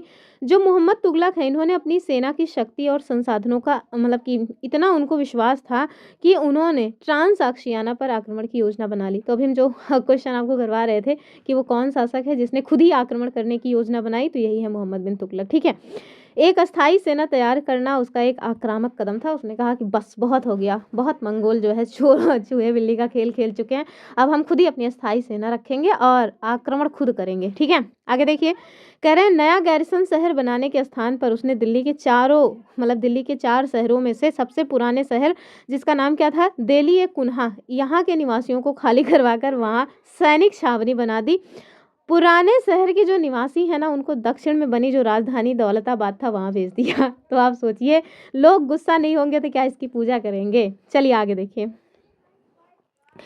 सेना को भोजन मिल सके इसके लिए उसने क्या किया, तो इसके लिए उसने उसी इलाके से खाद्यान्न इकट्ठा किया। लेकिन सैनिकों की संख्या इतनी विशाल थी ना कि उनकी ज़रूरतें पूरा करने में ही इसका कचूमर निकल गया और इसकी वजह से इसने क्या किया, अतिरिक्त टैक्स लगा दिया और इसी दौरान उस क्षेत्र में अकाल भी पड़ गया। तो मैंने कहा था ना कि दोआब वाले क्षेत्र में इसने टैक्स की वृद्धि कर दी, लेकिन जिस टाइम पीरियड में इसने टैक्स की वृद्धि की उस टाइम पे अकाल पड़ा और अकाल पड़ने के बाद भी इसके जो सैनिक वगैरह थे वो टैक्स को बहुत बेरहमी से वसूल करने की कोशिश कर रहे थे। तो आप समझ सकते हैं कि किसान बेचारे कब तक शांत रहेंगे, और जब उनके पास कुछ खोने के लिए है नहीं तो फिर शांत रहने का कोई औचित्य भी नहीं है। इंसान ना तब बहुत आक्रामक हो जाता है जब उसको ये पता हो कि मेरे पास अब खोने के लिए कुछ भी नहीं है। सामने मतलब आगे कुआं पीछे खाई, तो क्या करेगा व्यक्ति, कुछ ना कुछ तो करेगा ही ना। आगे देखिए, यहाँ आपसे कह रहे हैं कि मोहम्मद तुगलक भी अपने सैनिकों को नगद वेतन दिया करता था, लेकिन कीमतों पर नियंत्रण करने की जगह उसने कुछ कागजी मुद्रा जैसे टोकन मुद्रा यानी सांकेतिक मुद्रा चला दी। और ये सांकेतिक मुद्रा का क्या हुआ, तो ये जो है धातु के सिक्के हुआ करते थे, लेकिन सोने चांदी के सिक्के ना होकर के सस्ती धातु के थे। ठीक है, जैसे कॉपर वगैरह हो गया। 14वीं सदी के लोगों ने इस मुद्रा पर भरोसा नहीं किया। वो लोग होशियार थे, उनको पता था कि ये जो शासक आया है ना ये हमेशा ही कुछ ना कुछ क्रांतिकारी कदम उठाता रहता है और सब फेल होते रहते हैं। तो उन लोगों ने कहा कि नहीं नहीं, टोकन मुद्रा पे भरोसा नहीं रखना है और सारा का सारा सोना और चांदी वाला सिक्का अपने पास रखा। गवर्नमेंट को जो टैक्स चुकाना था वो सब उसी टोकन मुद्रा में ही चुकाया गया। इतना ही नहीं, लोगों ने ना अपने ही घर में जो सिक्के ढालने के टकसाल है वो भी बना लिए। क्यों? क्योंकि जैसे गवर्नमेंट की तरफ से कोई ऐसी अथॉरिटी नहीं थी जो उन सिक्कों को जांच के ये कहे कि बस ये वाली मुहर लगेगी तभी सिक्के असली माने जाएंगे। तो इन्होंने ना उस जो टोकन मुद्रा है उस पर अपना नियंत्रण ढंग से रखने का जो काम है वो नहीं किया, उसमें असफल रहे थे। आगे देखिए, तो इससे क्या हुआ कि बहुत आसानी से लोग नकली जो सिक्के हैं वो बनाने लगे। और जब भंडार खुला कि चलो टैक्स कितना मिला है उसको खोला गया तो उसमें केवल और केवल नकली सिक्के भरे पड़े थे। आगे देखिए, कह रहे हैं कि मोहम्मद बिन तुगलक के द्वारा उठाए गए जो प्रशासनिक कदम है वो सभी बेहद असफल रहे थे। वहीं आप देखिए अलाउद्दीन खिलजी ने जो उठाया कदम वो सब सफल रहे, लेकिन एमबीटी ने जो उठाया वो सब के सब असफल रहे। कश्मीर पर उसका जो आक्रमण है वो पूरी तरह से विफल हो गया और उसने तुरान पर हमला करने का जो इरादा बनाया था उसको भी ख़त्म किया। बेचारा अपना जो विशाल सेना वगैरह बनाया था उसको सबको भी भंग कर दिया, ठीक है। और आगे देखिए, इस बीच उसने प्रशासन संबंधी जो भी कदम उठाए थे उससे काफ़ी सारी मतलब जो परेशानियां हैं वो पैदा हुई। दौलताबाद ले जाए गए जो लोग थे वो काफ़ी उससे नाराज़ थे। करों में वृद्धि, गंगा यमुना के दोआब में मतलब कि टैक्सेस में वृद्धि की गई। उसी टाइम अकाल पड़ गया तो बगावत पर वहाँ की जो जनता है वो उतर आई और मोहम्मद बिन तुगलक को अंततः जो अपनी टोकन मुद्रा है वो भी वापस लेनी पड़ी, ठीक है। यही कारण है कि कहा जाता है कि ये जो बादशाह था ना वो रक्त पिपासु था, अर्थात अपनी जनता का रक्त पीने का हमेशा ही रक्त पीने के लिए उतावला रहता था, ठीक है। चलिए आगे देखेंगे। और नेलपूल जैसे एक जो है विद्वान हुए हैं और उन्होंने इस एमबीटी के मरने पे कहा कि फाइनली जनता को शासक से और शासक को अपनी जनता से छुट्टी मिल गई। आगे देखिए, बस ख़त्म ही होने वाला है, लास्ट पेज का पहला पेज है ये। कह रहे हैं कि इन तमाम असफलताओं की गिनती करने में हम ये कभी कभी भूल जाते हैं कि सल्तनत के इतिहास में पहली बार किसी सुल्तान ने मंगोलों के इलाके में फतह करने के अभियान की योजना बनाई। तो यही एक पहल है जो इसको अन्य लोगों से अलग बना देती है। आगे देखिए, कह रहे हैं कि जहां अलाउद्दीन खिलजी और का जो बल है वो प्रतिरक्षा पर था, अर्थात अगर तुम हम पर आक्रमण करोगे तो हम तुम्हें छोड़ेंगे नहीं, वहीं पे आप देखो एमबीटी के द्वारा जो उठाए गए कदम है ये मंगोलों के विरुद्ध सैनिक आक्रमण की योजना का हिस्सा थे, ठीक है। तो आपको एकदम याद रखना है। फिर देखिए 15वीं और 16वीं शताब्दी में सल्तनत का क्या कहानी है वो देख लीजिए। कह रहे हैं कि तुगलक वंश के बाद 1526 तक दिल्ली और आगरा पर सैयद और लोधी वंश का शासन रहा है। तो सैयद उन्हें तो कुछ किया नहीं, उनका तो नाम ही किसी काम का नहीं है। लोधी वंश के बारे में थोड़ा बहुत चाहे जो आपको देखने को मिलेगा। कह रहे हैं कि तब तक जो जौनपुर है वो बंगाल, मालवा, गुजरात, राजस्थान तथा पूरा दक्षिण भारत जो है उसमें स्वतंत्र शासक उठ खड़े हुए थे। मतलब कि जब तक 1526 आया उस टाइम पीरियड तक आप देखिए जौनपुर अपनी स्वतंत्रता स्थापित कर चुका है, बंगाल अलग, मालवा अलग, गुजरात अलग, राजस्थान अलग और पूरा दक्षिण भारत तो अलग ही अपने आप को स्वतंत्र घोषित कर चुका है, ठीक है। इन सारे लोगों की जो राजधानी रही है वो काफ़ी समृद्ध रही है और राज्य भी फल फूल रहे थे। और इसी काल में अफगान और राजपूतों जैसे जो नए शासक समूह हैं वो उभरते हैं, ठीक है। तो आप ध्यान से देखिए, अफगान और राजपूत जैसे जो शासक समूह हैं ये कब उभर रहे हैं? 1526 के आसपास, ठीक है। चलिए आगे देखिए। कह रहे हैं कि इस काल में स्थापित राज्यों में से कुछ छोटे थे पर शक्तिशाली थे और उनका शासन काफ़ी कुशल और सुव्यवस्थित तरीके से चल रहा था। जैसे फॉर एग्जांपल में आपको देखने को मिलेगा शेरशाह सूरी, ठीक है। तो जो कि सूर वंश के शासक थे, 1540 से 1545 तक इनका समय रहा है। कह रहे हैं कि ये एक छोटे से इलाके के प्रबंधक के रूप में अपना काम जो है शुरू करते हैं, जो कि उनके चाचा का इलाका था, ठीक है। और आगे चल करके उन्होंने काफ़ी सारी उन्नति की और मुगल सम्राट हुमायूं जो कि अकबर के पिता थे, जिनका समय था 1503 से 1540 और 1555 से 1556, ठीक है। तो इनको जो है चुनौती दी और इनको परास्त भी किया। फिर देखिए जो शेरशाह सूरी हैं इन्होंने दिल्ली पर अधिकार करके अपना स्वयं राजवंश स्थापित किया। और सूरवंश कहा जाता है कि दिल्ली सल्तनत पे कोई एक पहला वंश है, कोई एक इकलौता वंश है जिन्होंने मतलब कि जो राजवंश था यानी कि हिंदू शासक थे जिनके द्वारा अधिकार किया गया, और वो कौन है? यही सूर वंश के शासक शेरशाह सूरी, ठीक है। तो ये जो सूरवंश है केवल 15 सालों तक रहा, 1540 से 55, ठीक है। लेकिन इसके प्रशासन में अलाउद्दीन खिलजी वाले कई तरीकों को अपनाया गया और उसको और चुस्त दुरुस्त बनाया गया। महान सम्राट अकबर जो कि समय कितना रहेगा 1556 से 1605, इन्होंने भी जो ये मतलब कि सूरवंश के शासक थे शेरशाह सूरी, इनके द्वारा जो भी नियम वगैरह बनाए गए हैं उसको मतलब उनकी जो प्रशासन व्यवस्था है उसको अपने शासन में अपनाया हुआ था, ठीक है। तो ये बात आप याद रखिएगा। तो हो गया, ख़त्म हो गया दिल्ली सल्तनत। फिर उसके बाद हम लोग मुग़ल साम्राज्य वगैरह देखेंगे क्योंकि 1526 में ही मतलब कि युद्ध होता है, पानीपत का पहला युद्ध, ठीक है। जिसमें आप देखेंगे कि जो इब्राहिम लोदी हैं जो कि लोदी वंश के शासक थे वो पराजित होंगे और जो बाबर हैं उनके द्वारा मुग़ल साम्राज्य की नींव जहाँ डाली जाएगी। आगे देखिए ये जो 3 श्रेणियां हैं इनको देख लीजिए, भारत का नहीं है, ये फ्रांस का है। और इन सबको आप फटाफट देख करके खुद देख लीजिएगा। और यहाँ पे देखिए ईसाई धर्म को समाज में अपने प्रबल प्रभाव को दृढ़ करने में इसके द्वारा सहायता मिली। और ये जो 3 मतलब कि धर्म हैं ये कौन कौन से हैं? अभी देखने को मिला, कहाँ गया? ईश्वरीय शक्ति, वैसे पूरा ही देख लेते हैं। ये खोजना, क्योंकि जैसे ये वाला तो पूछ ही लिया गया है कि 3 जो मतलब कि योद्धा थे या 3 जो श्रेणियाँ हैं वो कौन-सी थी। अन्य जो पॉइंट्स है हो सकता है उनसे ही पूछ लें, तो पूरा देख लेते हैं। जब इतना देख लिया है तो 2 सेकंड के लिए काहे लिए मिस कर दें। चलिए, तो आप देखिए कि ये जो 3 श्रेणियों का विचार है वो सर्वप्रथम फ्रांस में कब लाया गया? 11वीं शताब्दी में आया, ठीक है। आगे देखिए, इसमें ना समाज को 3 वर्गों में डिवाइड किया गया था, और वो 3 वर्ग कौन है? एक तो प्रार्थना करने वाला वर्ग, जैसे पंडित जी वाले, ठीक है। युद्ध करना, जैसे क्षत्रिय वर्ग अपने यहाँ का समझ लीजिए, ठीक है। और तीसरा खेती करने वाले वर्ग, ठीक है। तो इसको आप अगर भारत देश की व्यवस्था से समझना चाहें तो क्षत्रिय मतलब कि ब्राह्मण, क्षत्रिय और वैश्य समझ सकते हैं, ठीक है। आगे देखिए, 3 वर्गों में समाज का ये जो मतलब विभाजन है, इसको ईसाई धर्म का समर्थन भी प्राप्त हुआ। ज़ाहिर-सी बात है, अगर जब तक धर्म का समर्थन नहीं मिलता है, तब तक इस तरह के जो रीति-रिवाज हैं, वो आगे नहीं बढ़ते हैं, ठीक है। आगे देखिए, इस विभाजन से जो ईसाई धर्म है ना, इसको अपने समाज में अपने आप को प्रबल प्रभाव के रूप में स्थापित करने में मदद मिलती है, और साथ में इसी विभाजन से योद्धाओं का एक नया समूह भी उभरता है, और इन योद्धाओं को नाम क्या दिया जाता है? नाइट, ठीक है। अब जैसे एग्जाम में पूछ लिया कि नाइट क्या है, तो हो सकता है आपके मन में आए नाइट मतलब रात यानी अंधेरा, भूगोल से प्रश्न बना है, तो ऐसा नहीं है, ठीक है। इसका उत्तर क्या होगा कि भैया ये योद्धा समूह है, कहाँ का? फ्रांस का। आगे देखिए, आगे आपको बता रहे हैं कि जो ईसाई धर्म है ना, ये एक समूह को संरक्षण दिया करता था और अपनी ईश्वरीय शांति की अवधारणा के प्रसार में इनका उपयोग भी किया करता था। नाइटों से इस बात की अपेक्षा की जाती थी कि वे धर्म और ईश्वर की सेवा में समर्पित योद्धा रहें, ठीक है।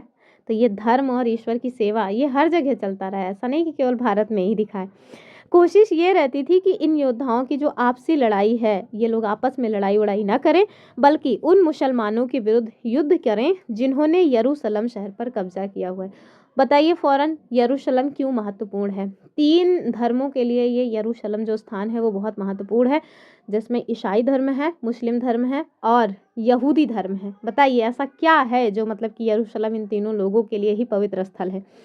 आगे देखिए, कह रहे हैं कि इस प्रयत्न के परिणाम स्वरूप सैनिक अभियानों की एक श्रृंखला चलती है, जिसे क्या नाम दिया जाता है? क्रूसेड। क्या नाम दिया जाता है? क्रूसेड। और इस क्रूसेड को हिंदी में क्या कहा गया? धर्म युद्ध, ठीक है। आगे देखिए, ईश्वर तथा धर्म की सेवा में किए गए इन अभियानों ने नाइटों की हैसियत जो है वो पूरी तरह से बदल दी। पहले इन नाइटों की गिनती कुलीनों में नहीं हुआ करती थी, मगर फ्रांस में 11वीं सदी के अंत तक, जर्मनी में उससे एक सदी बाद इन योद्धाओं ने जो दीनहीन स्थिति को झेला था, लोगों के द्वारा उस दीनहीन स्थिति को या दीनहीन अतीत को भुला दिया गया। 12वीं सदी तक आते आते कुलीन वर्ग के लोग भी अपने आप को नाइट कहलाना पसंद करने लगे, ठीक है। तो समय बलवान होता है, ठीक है। चलिए, तो बस यही रहा। हमने सोचा था दिल्ली सल्तनत समाप्त कर दें, ये थोड़ा बड़ा टॉपिक है। सबसे बड़ी बात तो इससे क्वेश्चन बड़े भर भर के बनते हैं, तो इस वजह से इसको निपटा दिया। अब हम लोग एमसीक्यू सॉल्व कर लेते हैं। कौन सा? पॉलिटी का और ज्योग्राफी का, ठीक है। तो ज्योग्राफी का पहले सॉल्व करेंगे, फिर उसके बाद पॉलिटी का कर लेंगे। तो देखिए, पहला क्वेश्चन क्या है? कह रहे हैं कि विश्व की जनसंख्या का कितना प्रतिशत भाग भूमि क्षेत्र के 30% हिस्से पर ही रहता है। यानी कि अगर भूमि का जो क्षेत्र है वो 100% है, तो केवल और केवल 30% मतलब कि हिस्से पर ही लोग रहते हैं। और कितने परसेंट? 90%, ठीक है। तो 30% भूमि क्षेत्र पर 90% लोग रह रहे हैं। बाकी जो बचा हुआ हिस्सा है, या तो मतलब कि वो एकदम इक्का दुक्की लोग वहाँ मिलेंगे, या फिर एकदम पूरी तरह से वीरान है। तो याद रखिएगा, एनसीईआरटी में बहुत स्पष्ट बात ये लिखी गई है कि विश्व की जो 90% जनसंख्या है, ये भूमि क्षेत्र के केवल 30% भाग पर ही रहती है। बाकी शेष जो 70% भूमि है, या तो उस पर बहुत विरल जनसंख्या है, यानी कि इक्की दुक्की लोग हैं, ठीक है, या फिर वो निर्जन है, यानी कि कोई नहीं रहता वहाँ पे। फिर देखिए, ये जो साझा संपत्ति संसाधन है, यानी कि कॉमन प्रॉपर्टी रिसोर्सेज, कह रहे हैं कि किसे कहा जाता है? बताइए। कह रहे हैं कि निजी भूमि, तो जो प्राइवेट लैंड है वो तो नहीं होगा, ठीक है। भूमि यानी कि कृषि भूमि, तो क्या एग्रीकल्चर लैंड को हम लोग कॉमन प्रॉपर्टी कहते हैं? नहीं ना। परती भूमि, ये तो वैसे ही कोई काम की नहीं है, तो ये सामुदायिक भूमि हो जाएगा, यानी कि कम्युनिटी लैंड, ठीक है। ऑप्शन सी सही हो जाएगा। तो स्वामित्व के आधार पर जो स्वामित्व के आधार पर भूमि को निजी और सामुदायिक भूमि के रूप में बांटा जाता है, यानी कि 2 तरह से डिवाइड करते हैं। जो सामुदायिक भूमि है, ये कैसी भूमि होती है? तो ये साझा संपत्ति संसाधन होता है, अर्थात जो गांव समाज है, या मतलब हर एक व्यक्ति का इसमें साझा जो है सहयोग होगा, ठीक है, यानी कि ये सबकी होगी। फिर देखिए कह रहे हैं कि क्योंकि इसका उपयोग समुदाय के लोग चारा, फल या औषधीय जड़ी बूटियों के लिए क्या करते हैं, यानी कि जैसे सपोज दैट आपने देखा होगा गाँव में जो जानवरों के चरने वाला स्थान होता है उसमें सारे लोग अपने जानवर लेके जाते हैं, वो किसी एक की प्राइवेट प्रॉपर्टी नहीं होती है, उसमें गाँव के दूसरे गाँव के भी जो लोग हैं वो भी अपना लेके आते हैं जानवर। और वो कैसी ज़मीन है, तो वो भैया सामुदायिक भूमि मानी जाएगी। ठीक है, चलिए आगे देखेंगे। साझा संपत्ति संसाधन माना जाएगा उसको। आगे देखिए अगला जो क्वेश्चन है, कह रहे हैं कि भूमि उपयोग यानी कि लैंड यूज के निर्धारण में निम्नलिखित में से कौन सा एक मानवीय कारक है यानी ह्यूमन फैक्टर है। पहला देखिए टोपोग्राफी यानी कि स्थलाकृति, मृदा प्रौद्योगिकी या फिर क्लाइमेट। तो आप समझ ही रहे होंगे कि जो प्रौद्योगिकी है ना ये ह्यूमन फैक्टर है, अर्थात ऑप्शन सी सही हो जाएगा। तो ये देखिए कि भूमि का उपयोग भौतिक कारकों जैसे स्थलाकृति, मृदा, जलवायु इनके द्वारा निर्धारित होता है, लेकिन जो जनसंख्या और प्रौद्योगिकी है ये भाई भूमि उपयोग प्रतिरूप के महत्वपूर्ण मानवीय कारक है। ठीक है, फिर देखिए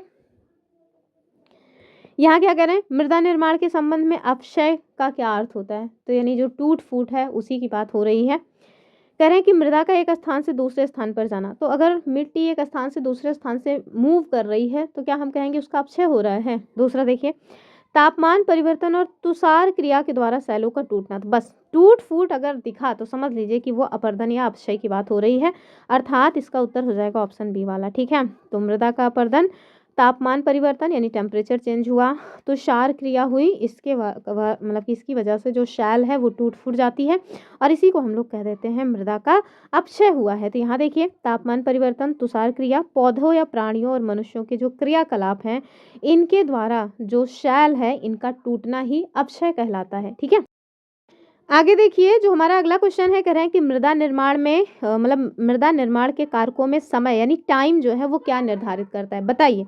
ऑप्शन देखिए कलर, तो क्या मृदा का जो कलर है वो टाइम से निर्धारित होता है, यानी कि ज़्यादा टाइम की मृदा होगी तो वो काली हो जाएगी, उसके पहले वो पीली थी, ऐसा नहीं है ना, तो ये तो नहीं होगा। ह्यूमस निर्माण की दर, ऐसी बात भी नहीं है। इसका जो सही उत्तर हो जाएगा वो हो जाएगा थिकनेस ऑफ सॉइल प्रोफाइल यानी मृदा परिच्छेदिका की मोटाई। ठीक है, ऑप्शन सी एकदम सही हो जाएगा। यहाँ देखिए मृदा निर्माण के 5 कारकों में से जो समय है वो मृदा परिच्छेदिका की मोटाई जो है इसको निश्चित करता है। एग्जाम्पल में देखिए जनक सेल, ये जो है रंग और गठन को निर्धारित करती है, अभी हम लोग देखेंगे एनसीईआरटी में दिया गया है जनक सेल, ये सारी पॉइंट्स।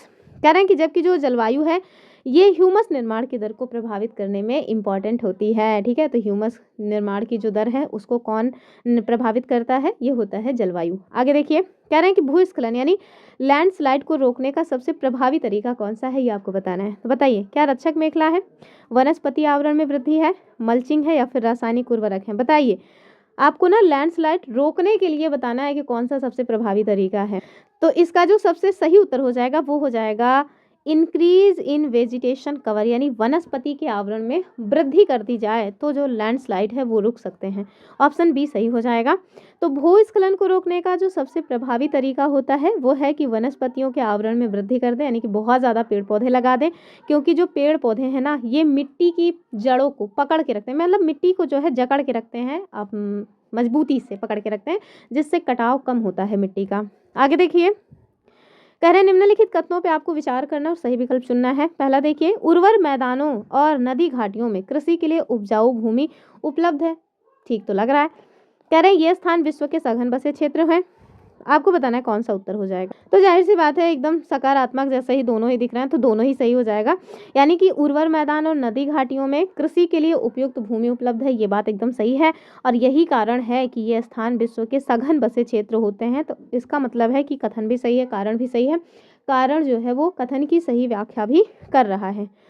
तो ये देखिए उर्वर मैदानों और नदी घाटियों में कृषि के लिए उपयुक्त भूमि है और यही कारण है कि यह स्थान विश्व के डेंस पॉपुलेटेड एरिया माने जाते हैं। फिर देखिए कह रहे हैं कि जो मृदा है इसके निर्माण में जनक सेल यानी पेरेंट रॉक का कार्य क्या है। पेरेंट का मतलब समझ रहे हैं, जैसे बच्चों में आप देखिए पेरेंट्स के जो गुण है ना वो अपने आप ही डेवलप हो जाते हैं, तो वही चीज़ है कि जो पेरेंट सेल होगी उसमें उससे बने हुए जो अन्य मतलब की मिट्टी होगी उसमें उसके गुण दिखते ही रहेंगे, तो वही चीज़ है। बताइए पहला देखिए, कह रहे हैं कि मृदा के संचय को निर्धारित करना, और दूसरा क्या है, रंग गठन रासायनिक गुणधर्म निर्धारित करना। तो जाहिर सी बात है यही चीज़ हो जाएगी, ठीक है। यानी कि रंग रूप और जो उसका रासायनिक गुणधर्म होगा, ये सब मिट्टी को उसके पेरेंट सेल से ही मिलेगी, अर्थात माता पिता से ही मिलेगी।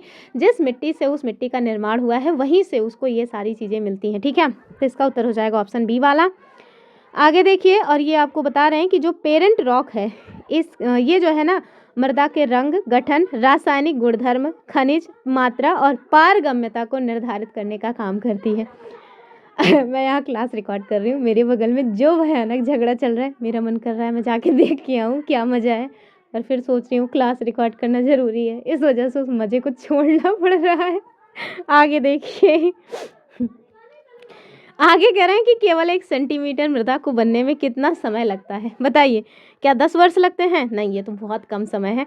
50 वर्ष, 1000 वर्ष, सैकड़ों वर्ष, बताइए कितना लगता हो। तो इसका उत्तर हो जाएगा सैकड़ों वर्ष, ठीक है, ऑप्शन सी। तो लगता है कि ना रिकॉर्ड ही नहीं हो पाएगा, इतना शोर वो लोग कर रहे हैं, बहुत डिस्टर्बेंस हो रहा होगा, आप लोगों को भी सुनाई दे रहा होगा। खैर चलिए, थोड़ा सा है बचा हुआ है, कर लेते हैं। बाकी जो एक्सप्लेनेशन वगैरह है उसको आज होल्ड पे रखना पड़ेगा।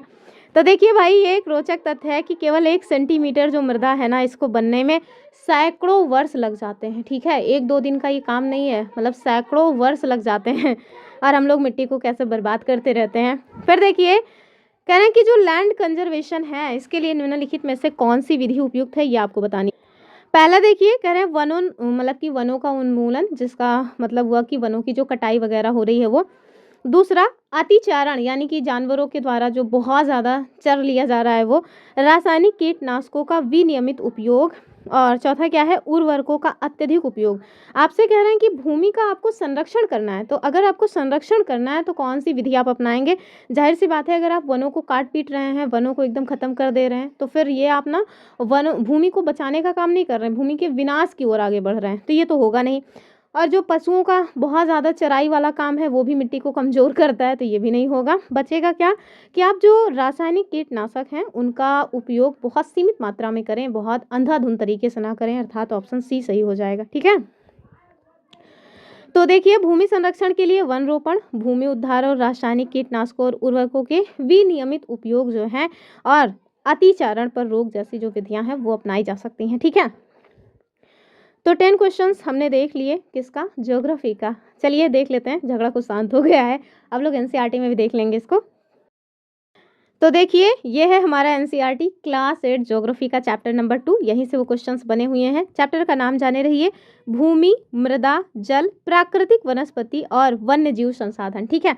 तो कुछ ही पॉइंट्स हैं जिसमें आपको देखने को मिलेगा। 2 जगहों का नाम दिया गया है, एक अफ्रीका जो कि तंजानिया में है, ठीक है, और वहाँ पे आप देखिए जो वहाँ के जो निवासी हैं वो लोग के जीवन यापन को यहाँ पे बताया गया है, और उनके द्वारा मक्का और सेम जैसी जो फसलें हैं वो उगाई जा रही हैं, लेकिन बावजूद इसके वो उनके साल भर के राशन के लिए फिट नहीं बैठ रहा, ठीक है। दूसरा जो क्षेत्र दिया गया है, ये पीटर एक व्यक्ति है और वो न्यूजीलैंड में रहता है, उसके द्वारा भेड़ वगैरह पाली जाती हैं, और ये मध्यवर्ती भाग में रहता है। ये सारी बातें बताई गई, ठीक है। और जाहिर सी बात है, अगर भेड़ पाल रहे हैं तो उससे ऊन वगैरह तो निकालेंगे ही, तो ये सारी चीज़ें हैं।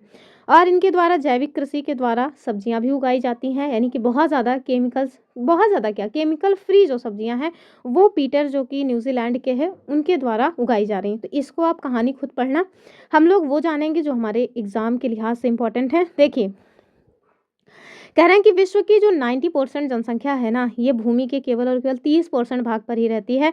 बाकी जो 70% भूमि का हिस्सा है, या तो वहाँ पे विरल जनसंख्या है, या तो फिर कोई भी जनसंख्या निवास नहीं करती। तो ये एग्जाम के पॉइंट ऑफ व्यू से इम्पोर्टेंट है। आगे हम देखेंगे कि यहाँ पे आपको बताया जा रहा है कि यद्यपि ये जो 2 बच्चों का नाम दिया गया था, माम्बा और पीटर, जो कि एक कहाँ से था, एक अफ्रीका के तंजानिया से था और दूसरा न्यूजीलैंड से था, उनके बारे में कह रहे हैं कि ये विभिन्नता, यानी कि ये जो लोग हैं ना, ये यद्यपि 2 विभिन्न स्थानों पे रहते हैं, ठीक है, उनके जीवन यापन करने के तरीके भी अलग अलग हैं। कह रहे हैं कि ये जो विभिन्नता आपको देखने को मिल रही है इन दोनों व्यक्तियों के जीवन में, वो भूमि की गुणवत्ता, मृदा, जल, प्राकृतिक वनस्पति, प्राणियों और प्रौद्योगिकी के उपयोग की भिन्नता के कारण है, ठीक है। और इन स्थानों का एक दूसरे से भिन्न होने का जो मुख्य कारण है, इस प्रकार के संसाधनों की उपलब्धता है, अर्थात जिस व्यक्ति के पास जिस तरह के संसाधन उपलब्ध हैं वो उसी संसाधन के साथ अपना जीवन यापन करता है। कुल मिला के इतनी सी बात है। फिर देखिए भूमि जो कि सबसे ज़्यादा इम्पोर्टेंट है, और ये आपको स्थान का नाम पता होना चाहिए कि जो साल्ज़बर्ग है ये ऑस्ट्रेलिया का स्थान है, ठीक है। यहाँ से ना भूमि के बारे में बताया जा रहा है कि सभी इम्पोर्टेंट जो प्राकृतिक संसाधन है इसमें भूमि शामिल है। वैसे भी भूमि से ज़्यादा इम्पोर्टेंट क्या ही हो सकता है। तो भूपृष्ठ के कुल क्षेत्रफल का लगभग पी मतलब 30% भाग ही भूभाग है, तो हम ये सब जानते ही हैं। यही नहीं, इस थोड़े से परसेंटेज के सभी भाग आवास योग्य नहीं है। तो वही सारे पॉइंट्स जो हमने उस बॉक्स में देखा था वही बता रहे हैं। यहाँ आपको जानना चाहिए जो आपसे मतलब कि एग्जाम में बन सकता है कि मुख्यतः भूमि और जलवायु के भिन्न भिन्न लक्षणों के कारण विश्व के विभिन्न भागों में जनसंख्या का वितरण असमान होता है। यानी कि जैसे अगर बहुत मतलब कि गर्म जलवायु है या बहुत शीत जलवायु है तो आप समझिए कि वहाँ पे लोग जो है ज़्यादा नहीं निवास करेंगे। तो वही चीज़ यहाँ कह रहे हैं कि जो जनसंख्या का वितरण है वो असमान होता है। किन आधारों पर? तो भूमि का मतलब वहाँ की भूमि कैसी है, उपजाऊ है या फिर एकदम मतलब रेगिस्तानी है, या फिर वहाँ की जलवायु यानी कि बहुत चरम जलवायु होगी तो जाहिर सी बात है कि जनसंख्या कम होगी, ठीक है। आगे देखिए ऊबड़-खाबड़ स्थलाकृति पर्वतों के तीव्र ढाल जल आक्रांत यानी कि जल जहाँ पे बहुत ज़्यादा जल ही जल होगा, ऐसे जो संभावित क्षेत्र हैं मरुस्थल वगैरह यहाँ पे मतलब कि या फिर बहुत ज़्यादा घने जंगल हों या एकदम मतलब कि ऐसा क्षेत्र जहाँ पे बहुत ही बेकार स्थिति हो, अर्थात जो ज़मीन हो वो ऊबड़-खाबड़ हो यानी कि वहाँ पे आप अन्न नहीं उपजा सकते, या फिर ऐसी जगह जहाँ पे पर्वतों का तीव्र ढाल हो, या फिर ऐसा कोई स्थान है जहाँ पे भाई चारों तरफ जल ही जल हो। तो ऐसे जो क्षेत्र हैं या फिर मरुस्थल वाले जो क्षेत्र हैं वहाँ पे आप देखेंगे कि सामान्यतः बहुत ही कम या फिर बहुत ना के बराबर जो जनसंख्या है वो देखने को मिलेगी, अर्थात वो स्थान सामान्यतः विरल होंगे या फिर पूरी तरह से निर्जन होंगे, ठीक है। तो जैसे आप देखिए सहारा के मरुस्थल में या तो आपको बहुत कम ही लोग देखने को मिलेंगे या तो कुछ एरिया ऐसे होंगे जहाँ पे बिल्कुल ही आदमी जो है वो नहीं देखने को मिलेंगे। तो वही बात है, इसको बहुत ही मतलब ज्योग्राफी की लैंग्वेज में लिखा गया है। आगे देखिए, आगे आपको बता रहे हैं कि जो उर्वर मैदान है और जो नदी घाटियां हैं यहाँ पे एग्रीकल्चर के लिए बहुत अच्छी भूमि होती है, और यही कारण है कि यह स्थान विश्व के सबसे घने बसे क्षेत्रों में माना जाता है। यानी कि यहाँ पे रहने की जो स्थिति है या मतलब कि जो जलवायु है ना वो रहने के लिए बहुत अच्छा मौका देती है, और यही कारण है कि लोग सबसे ज़्यादा यहीं पे बसते हैं, ठीक है। यानी कि चरम जलवायु वाले क्षेत्रों में कोई रहना पसंद नहीं करेगा। जहाँ की जलवायु जीवन जीने के लिए अच्छी होगी वहीं पे लोग घने बसे रहते हैं। फिर देखिए जो भूमि का उपयोग है वो आपको बता रहे हैं कि जो भूमि का उपयोग है ये किस तरह से किया जाता है। तो कई सारे कामों के लिए भूमि का उपयोग होता है, ये सब हम लोग जानबे करते हैं। जैसे एग्रीकल्चर के लिए यानी कि खेती करना है तो जाहिर सी बात है आप आसमान में तो खेती करने जाओगे नहीं, ज़मीन पे ही करोगे ना। तो एग्रीकल्चर के लिए हमें कृषि करने के लिए भूमि की आवश्यकता पड़ती है। अगर आपको वन उगाने हैं तब भी आपको यही ज़रूरत पड़ेगी। अगर आपको माइनिंग वगैरह करनी है यानी कि खनन कार्य करना है तब भी इसी भूमि की ज़रूरत पड़ेगी। सड़क बनाने हो, उद्योग वगैरह लगाने हो, तो हर चीज़ के लिए आपको भूमि की ही आवश्यकता पड़ती है, ठीक है। आगे बता रहे हैं कि साधारणतः इसे भूमि उपयोग कहा जाता है। तो ये बात आपको याद रखनी है कि साधारणतः इस चीज़ को क्या कहते हैं, भूमि उपयोग। फिर देखिए अब ये उन बच्चों की बात हो रही है जो ऊपर बच्चों के द्वारा काम किया जा रहा है, उसको देखिएगा आप। आगे आपको बता रहे हैं कि जो भूमि का उपयोग है ना ये भौतिक कारकों के द्वारा निर्धारित होता है, ठीक है। किसके कारक के द्वारा? तो भौतिक कारकों के द्वारा भूमि का उपयोग निर्धारित होता है। फॉर एग्जाम्पल स्थलाकृति, यानी कि अगर स्थलाकृति बहुत बेकार टाइप की है तो वहाँ फिर कैसे भूमि को लोग यूज़ करेंगे। और मृदा उपजाऊ नहीं है तब भी भूमि का जो उपयोग है वो लोग कम ही कर पाएंगे। जलवायु बहुत चरम है तब भी दिक्कत है। और जल की उपलब्धता और खनिजों की उपलब्धता, अर्थात अगर ये सभी आपके पक्ष में हैं तो फिर समझ लीजिए कि आपके लिए तो हीरा है लेकिन अगर आपके विपक्ष में है तो फिर दिक्कत है, दिक्कत है। आगे देखिए कह रहे हैं कि जो मानवीय कारक हैं जैसे जनसंख्या और प्रौद्योगिकी, ये भी भूमि उपयोग प्रतिरूप के ही महत्वपूर्ण निर्धारक माने जाते हैं। तो ये भी आपको याद रहना चाहिए।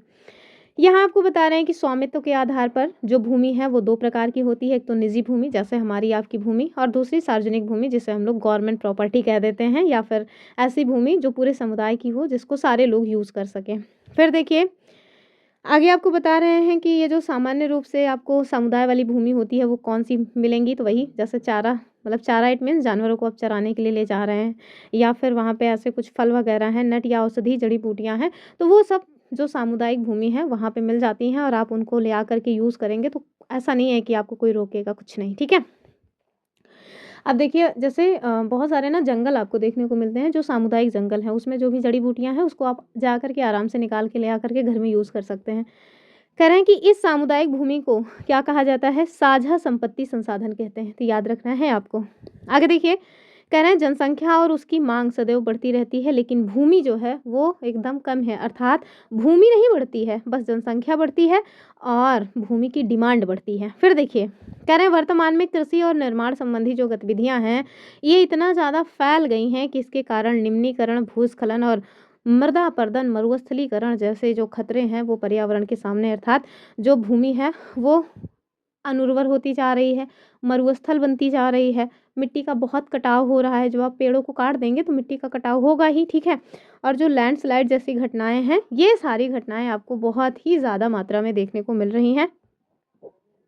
आगे देखिए, और यहाँ आपको बता रहे हैं कि भूमि उपयोग के अनुसार, मतलब कि भूमि उपयोग में समय के अनुसार परिवर्तन। पहले देखिए लोग एग्रीकल्चर किया करते थे, फिर थोड़ा-थोड़ा जो है मतलब कि एग्रीकल्चर वाला काम कम हुआ और जो पक्के घर है वो बनने लगे। पहले कच्चे घर बना पड़ते थे, मतलब घास-फूस के।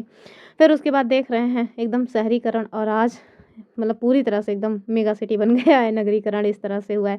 यहाँ आपको पेड़-पौधे दिख रहे हैं कहीं? गिनती से 1 आध ठो दिख रहा है, ठीक है? चलिए आगे देखिए। तो भूमि संसाधन का जो संरक्षण है, यदि हम उसकी बात करें तो बढ़ती जनसंख्या और उसकी जो डिमांड है वो, मतलब कि बढ़ती जनसंख्या और उसकी बढ़ती डिमांड, इसके कारण वन भूमि और एग्रीकल्चर योग्य जो भूमि है इसका बहुत बड़े पैमाने पर विनाश हुआ है। आज आप देखिए ना, कौन खेती करना चाह रहा है, लेकिन अभी समझ नहीं आ रहा कि अगर खेतों में अन्न उपजाया नहीं जाएगा तो आप खरीद के क्या खाएंगे क्योंकि जब अगर अनाज होगा ही नहीं तो आपके पास पैसा कितना भी हो, पैसा तो खाओगे नहीं। तो वही आप देखिए कि खेती योग्य जो भूमि है वो भी लगातार कम होती जा रही है, और साथ में जो वन भूमि है उसकी भी घटोतरी ही हुई, यानी कि वनों को काट करके या तो फर्नीचर्स बना दिए गए हैं या वहाँ पे मतलब कि कोई ना कोई फैक्ट्री वगैरह लगा दी गई है। इवन अभी तो सबसे ज़्यादा हॉट टॉपिक रहा है अरावली, जो वन है अरावली की जो पहाड़ियाँ हैं उनको काटने की बात, ठीक है? चलिए आगे देखिए। कह रहे हैं इससे इस प्राकृतिक संसाधन के समाप्त होने का डर पैदा हो गया। ज़ाहिर सी बात है, अगर लगातार आप वनों की कटाई करते रहेंगे, लगातार आप जो खेती योग्य भूमि है वहाँ पे फैक्ट्री वगैरह लगाते रहेंगे तो आज नहीं तो कल ये ख़त्म ही हो जाएंगे। फिर देखिए, कह रहे हैं इसीलिए विनाश की वर्तमान दर को अवश्य ही रोकना चाहिए। तो भाई रोकिए।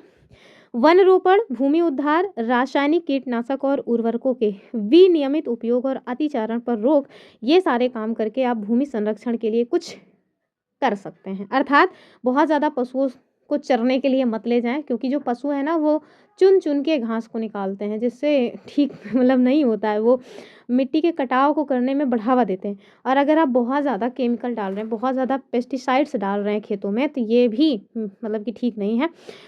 और वनों का अगर आप उन्मूलन कर रहे हैं, यानी कि लगातार वनों को काट रहे हैं, तो भी ठीक नहीं है। आप इन सारी चीज़ों को रोक करके मिट्टी को बचाए रखने में कुछ सहयोग कर सकते हैं। तो वही वाला क्वेश्चन हमने पूछा था, इसको आप देखिएगा, पूछा गया है ऑलरेडी। और मृदा वाला जो टॉपिक है वो थोड़ा-सा बड़ा-सा है, तो चलिए इसको यहीं पे मतलब कि छोड़ते हैं। आगे जो पॉइंट्स है उसको अगली वीडियो में देखेंगे। मेरे ख्याल से 1 घंटे से ज़्यादा की क्लास हो गई है। अब हम लोग ना पॉलिटी वाले एमसीक्यू फटाफट सॉल्व कर लेते हैं, उसके बाद आज की क्लास को एंड करेंगे। तो जो पॉलिटी वाला है इसको हम लोग जा कर के एनसीईआरटी में नहीं देखेंगे, केवल एमसीक्यू सॉल्व करेंगे। एनसीईआरटी में तो 1 दिन में सब निपटा देंगे, क्योंकि इसमें ज़्यादा कुछ है नहीं वैसे। जो क्लास 8 की एनसीईआरटी है ना, उसमें आपको एक-एक टॉपिक को बहुत मतलब कि ध्यान से पढ़ना पड़ेगा, क्योंकि उसमें बहुत कंसेप्चुअल पॉइंट्स हैं। यहाँ पे तो बस बच्चों जैसी बातें हैं क्लास 6-7 में। तो देखिए यहाँ पे बाजार के बारे में बताया गया है। तो चलिए पहला क्वेश्चन देखेंगे। कह रहे हैं कि साप्ताहिक बाजारों के बारे में निम्नलिखित कथनों पे आपको विचार करना है। पहला देखिए, पहला देखने से पहले ना एक प्रचार कर देती हूँ। भाई इस शनिवार, ठीक है, इस शनिवार बहुत ही बेहतरीन कंटेंट आप लोगों के लिए आने वाला है, जो एकदम एग्ज़ाम पास कराने वाला कंटेंट है। और वो क्या है? टॉप 200 एमसीक्यू किसके? ज्योग्राफी के। कहाँ से लिए गए हैं? एनसीईआरटी क्लास 7 से। तो उसको देखना मत भूलिएगा।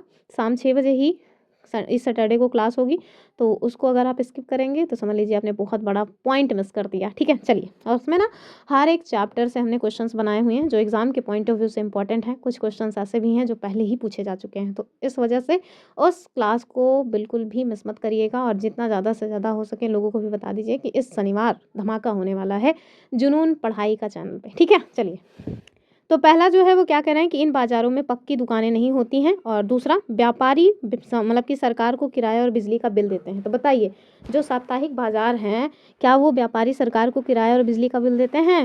इसका बताइए उत्तर क्या हो। तो भाई जब बाज़ारों में पक्की दुकानें, मतलब स्थायी तौर पे दुकान ही नहीं है, केवल एक दिन बाज़ार लगी है और उस बाज़ार में लोग आए, अपना कपड़ा-वपड़ा बेचे, फेरी लगाए, चले गए, तो फिर उनको ये किराया और बिजली का बिल देने की तो बात ही नहीं आई। तो जैसे गाँव में साप्ताहिक बाज़ार लगती है, जैसे मेरे गाँव में 2 दिन बाज़ार लगती है, एक बृहस्पतिवार और एक रविवार को। तो वहाँ पे जो भी व्यापारी वग़ैरह आते हैं अपना सामान लगा के बेचने, उन लोगों को कोई टैक्स नहीं देना पड़ता मतलब कि सरकार को, ठीक है? बिजली का बिल वग़ैरह भी नहीं देना पड़ता। इवन दिन में ही लगती है, दिन में ही बेच के चले जाते हैं वो लोग। तो काहे बात का बिजली का बिल देंगे, ठीक है? तो इसका उत्तर क्या हो जाएगा कि पहला वाला सही है कि इन बाज़ारों में पक्की दुकानें नहीं होती हैं, दूसरा वाला गलत है। चलिए आगे देखेंगे। कह रहे हैं कि साप्ताहिक बाज़ारों में सामान और मतलब कि आम तौर पर सस्ता क्यों होता है? तो साप्ताहिक तौर पे जो बाज़ार लगती है, जैसे आपने देखा होगा कुछ जगह होती हैं, जैसे कोई भगवान जी का मंदिर-वंदिर हो, तो वहाँ पे ना 1 सप्ताह में 1 दिन मेला और बाज़ार दोनों मिक्स लगता है। जैसे मेरे ही गाँव के थोड़ा ही दूर पे माता कामाक्षा का मंदिर है, वहाँ पे लगता है, ठीक है? और सोमवार को तो वहाँ की बात करें, तो कह रहे हैं कि उस तरह के जो बाज़ार हैं, उसमें सामान जो है आम तौर पर सस्ता क्यों होता है? तो गाँव के सारे लोग बस जब देखो पहुँचे रहते हैं, हर सोमवार पहुँचे रहते हैं। बस हम ही आज तक नहीं गए। कह रहे हैं इसमें गुणवत्ता बहुत ख़राब होती है, ऐसी बात नहीं है, गुणवत्ता ख़राब नहीं होती है। कह रहे हैं क्योंकि उन्हें किराए, बिजली और कर्मचारियों पर खर्चा नहीं करना पड़ता, तो एकदम सही हो जाएगा, ठीक है? तो जो हम लोग मॉल में जाकर के शॉपिंग करते हैं, मैं तो नहीं जाती भाई, झूठ क्यों बोलना, आप लोग जो जाते हैं मॉल में शॉपिंग करने, वहाँ पे सामान महँगा क्यों होता है? क्योंकि भाई उनको किराया देना है, ठीक है? जिस रूम पे उन्होंने अपनी वो शॉप खोली हुई है, या जिस रूम पे उन्होंने मॉल बनाया हुआ है, उसका उनको रेंट देना है, साथ में बिजली वगैरह की व्यवस्था, इवन एसी वगैरह भी लगाए रहते हैं, उसकी व्यवस्था, खाने-पीने की भी सुविधा रहती है, लोग स्वागत करने के लिए भी रहते हैं कि भाई साहब आओ, आओ हमारे ही यहाँ लो। दुनिया भर का जो ऐड वगैरह वो लगा-लगा के देते हैं, तो इस वजह से उनका जो खर्चा है ना वो बहुत बढ़ जाता है, और कपड़ा जो है या जो भी चीज़ हो मॉल में, वो महँगा हो जाता है, ठीक है? तो गाँव में यानी कि जो साप्ताहिक बाज़ार है वहाँ पे सस्ता क्यों होता है? क्योंकि ये सारे जो उनके फालतू के खर्च हैं वो बच जाते हैं। खुद ही गए, खुद ही अपना बेचे और चले आए। फिर देखिए कह रहे हैं कि जो मोहल्ले की दुकान है, इसकी निम्नलिखित में से कौन-सी एक विशेष व्यवस्था, मतलब कि विशिष्ट विशेषता है जो आम तौर पर साप्ताहिक बाज़ारों में नहीं पाई जाती? तो जो मोहल्ले की दुकानें हैं, आपके भी गाँव मोहल्ले में आप देखे होंगे कई सारी दुकानें रहती हैं, स्पेशली किराया की दुकान, किराया नहीं, किराने की दुकान, ठीक है? कह रहे हैं सब्जियों की उपलब्धता, मोल-भाव, उधार की सुविधा, या फिर भीड़-भाड़ वाला माहौल। तो आप सब जानते हैं कि गाँव की जो दुकान है भैया, जो मोहल्ले की दुकान है, हम लोग जाते हैं, उधार लेके चले आते हैं, भैया लिख लो, आगे ले लेना, ठीक है? अगले सप्ताह में जब पेमेंट आएगा तब दे देंगे। बाकी जगहों पे ये तो नहीं ही देखने को मिलता, ठीक है? तो ये जो क्रेडिट की सुविधा है ना, ये मोहल्ले की दुकान में मिल जाती है। आगे देखिए, यहाँ क्या कह रहे हैं, समीर कौन था? तो इसी में आपको एक कहानी मिलेगी, उसी का समीर पूछा जा रहा है। तो ये भैया साप्ताहिक बाज़ार में रेडीमेड कपड़े का एक छोटा-सा व्यापारी है, ठीक है? उससे ना पेडागोजी टाइप के क्वेश्चन बन सकते हैं, जब पूरा चैप्टर देखेंगे तो पता चलेगा। कह रहे हैं साप्ताहिक बाजार में दुकानदारों के बीच कड़ी प्रतियोगिता क्यों होती है? बताइए ऐसा क्यों होता है? क्योंकि बहुत कम दुकानें होती हैं, कम दुकानें होंगी तो प्रतियोगिता ज़्यादा नहीं होगी।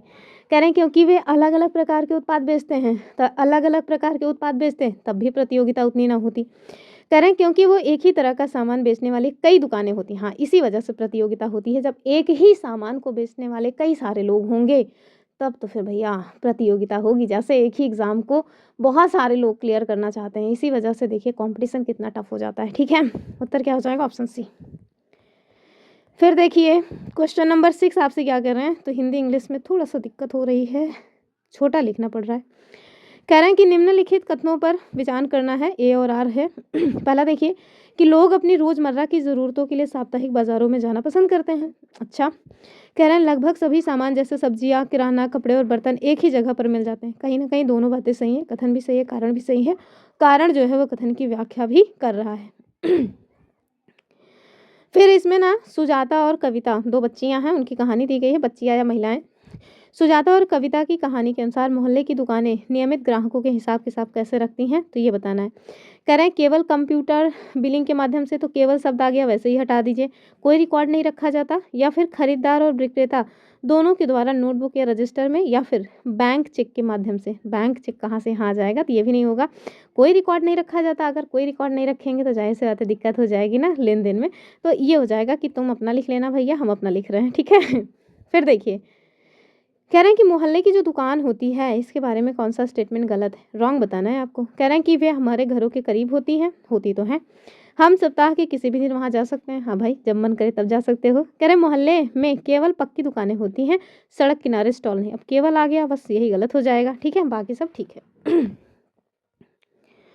लास्ट क्वेश्चन नहीं, सेकंड लास्ट है। कह रहे हैं साप्ताहिक बाजारों में दुकानदार अपना व्यवसाय चलाने के लिए अधिकतर डैश डैश की सहायता लेते हैं। बताइए किसका सहायता लेते हैं?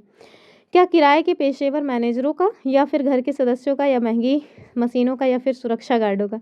जाहिर सी बात है ज़्यादा तो तभी बचेगा ना जब आप फैमिली मेम्बर्स का ही सपोर्ट लोगे। ऑप्शन बी सही हो जाएगा। लास्ट क्वेश्चन आज की वीडियो का है ये, ठीक है, बस आज का ही है।